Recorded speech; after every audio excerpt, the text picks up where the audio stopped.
Hi friends, இது ஒரு informative vlog. Friday H1B visa ரிலேட்டடாக ஒரு புது லா கொண்டு வந்திருக்காங்க. September 21st H1B visa ஃபீயை $100K increase பண்ணியிருக்காங்க. யூஎஸை பொறுத்த வரைக்கும் நிறையா விசா டைப்ஸ் இருக்குது. But maximum professional from other கண்ட்ரீஸ்லேருந்து யூஎஸ்குள்ளே போய் ஒர்க் பண்ணுறதுக்கு யூஸ் பண்ணுறது H1B விசா தான்.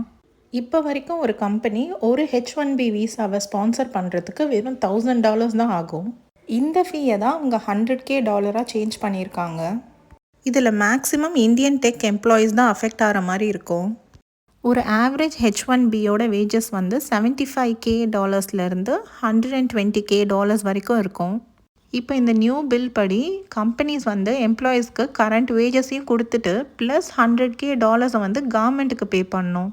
இந்தியன் கம்பெனி மட்டும் கிடையாது, ஒரு அமெரிக்கன் கம்பெனியால் கூட ஒரு எம்ப்ளாயிக்கு பர் இயர் $100K எக்ஸ்ட்ராவாக கவர்மெண்ட்டுக்கு பே பண்ண முடியாது. ஃப்ரம் ஜான்வரி வீக்லி விசா பற்றி ஒரு அப்டேட் இருந்தது. பட் ஆனால் இது வந்து பிக்கெஸ்ட் ஆஃப் ஆல் தான் சொல்லணும். பர் இயர் நியர்லி 85,000 பீப்புள் வந்து H1B விசா மூலமாக யூஎஸ்குள்ளே போகிறாங்க. இது கம்ப்ளீட்டாக அப்படியே ஸ்டாப் ஆகிறதுக்கு சான்சஸ் இருக்குது. ஃப்ரைடே ஈவினிங் வந்து யூஎஸில் அனௌன்ஸ் பண்ணியிருக்காங்க. இது வீக்கெண்ட், ஸோ மண்டே தான் நம்மளுக்கு தெரிய வரும் ஏதாவது அப்பீலுக்கு போகிறாங்களா இல்லையான்னு. இதில் இன்னும் நிறைய லூப் ஹோல்ஸ் இருக்குது. ஏன்னா இது வந்து நியூ விசாஸ்க்கு மட்டுமா இல்லை எக்ஸிஸ்டிங் விசாஸை வந்து எப்படி இது அஃபெக்ட் பண்ணும் அதெல்லாம் இன்னும் கிளியராகவே இல்லை. ஆனால் சேஃபர் சைடுக்காக நிறைய கம்பெனிஸ் வந்துட்டு உடனே ட்ராவல் கைட்லைன்ஸை அனௌன்ஸ் பண்ணியிருக்காங்க.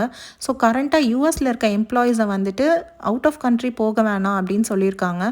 அண்ட் இந்தியாவில் யாராவது வெக்கேஷனுக்கு வந்திருந்தாங்கன்னா மேக்ஸிமம் 20th மிட்நைட்குள்ளே யூஎஸ்குள்ளே ரீச் ஆகிட்டா ஓகே. அப்படி இல்லைன்னா வந்துட்டு இந்தியாவிலே ஸ்டே பேக் பண்ணவும் சொல்லியிருக்காங்க. ஃப்யூச்சரில் இந்த பில்லில் எந்த ஒரு சேஞ்சஸும் இல்லைன்னா இது இந்தியன் ஜாப்ஸை மட்டும் கிடையாது, அமெரிக்கன் டெக் கம்பெனிஸை கூட அஃபெக்ட் பண்ணும். ஏன்னா எந்த ஒரு கண்ட்ரியாலையுமே இம்மீடியட்டாக ஒரு ஒர்க் ஃபோர்ஸை உருவாக்க முடியாது. அண்ட் கரண்ட்லி யூஎஸில் 500,000 ஆஃப் பீப்புள் வந்து H1B விசாவில் இருக்காங்க. அப்கமிங் வீக்ஸில் கண்டிப்பாக என்ன சேஞ்சஸ் இருக்குதுன்னு தெரிய வரும். இன்னொரு vlogல பார்க்கலாம். பாய்.